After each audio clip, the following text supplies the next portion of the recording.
Because the Philippines has no meritocratic system, anyone can run for a spot in the government. Even those people who do not finish their education can run. Even if you don't have credibility, you can run. Even if you already have a record of corruption, you can still run. Well, it is not actually a problem if you think about it, as long as the Filipinos do not vote for them and only vote for those candidates who are actually capable. Then it is not a problem if they run. But that is another main root of the Philippines' poverty, because the majority of Filipinos keep voting for unworthy public servants.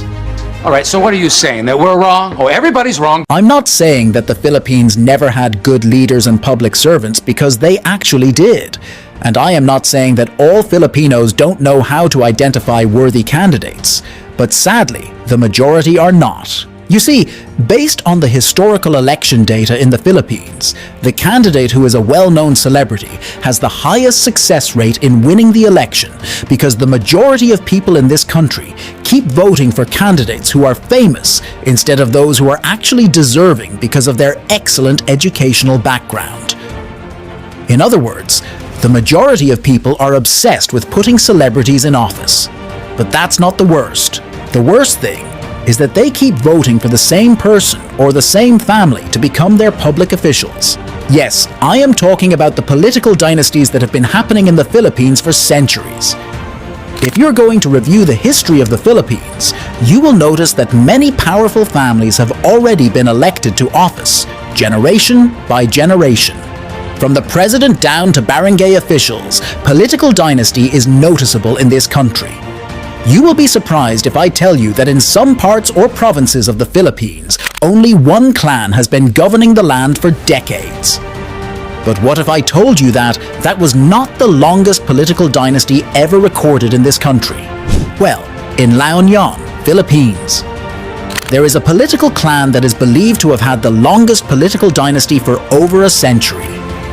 Oh, that was too many years of service, right? This clan should already have made their own kingdom. Speaking of kingdoms, these clans in every political dynasty are already insanely rich people in the Philippines.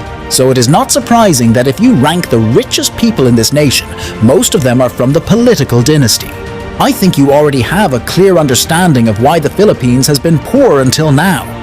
Believe me, if this nation has good governance with a zero to low rate of corruption, it will become one of the richest countries not only in Asia, but in the world. Every opportunity for wealth exists in the Philippines. From the abundance of natural resources to access to the ocean to a lot of tourist destinations, there are many skilled Filipinos, not only in this country but all over the world. And this country also has many citizens who can speak English.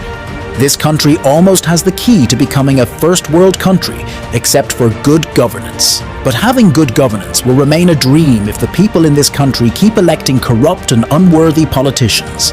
And in order to achieve that, every Filipino should become aware of who is really deserving to serve the country.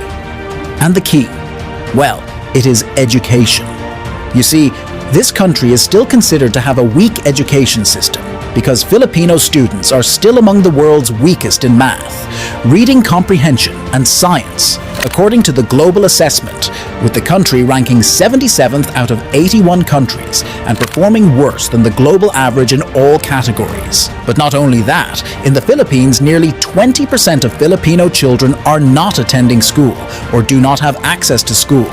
And that is one of the big reasons why the majority of Filipinos can be easily fooled by the propaganda of corrupt politicians and political dynasties. And if all Filipinos have access to a good education, they will soon realize that their nation actually needs good leaders, and they will raise their standard in selecting government officials. Well, this matter is not only happening in the Philippines. Corruption and bad governance are also happening in all poor countries around the world. But one thing you can notice in every rich country is that they prioritize the education of the next generation over anything else. And if the Philippines do that as well, perhaps someday this country will become one of the rich countries in Southeast Asia.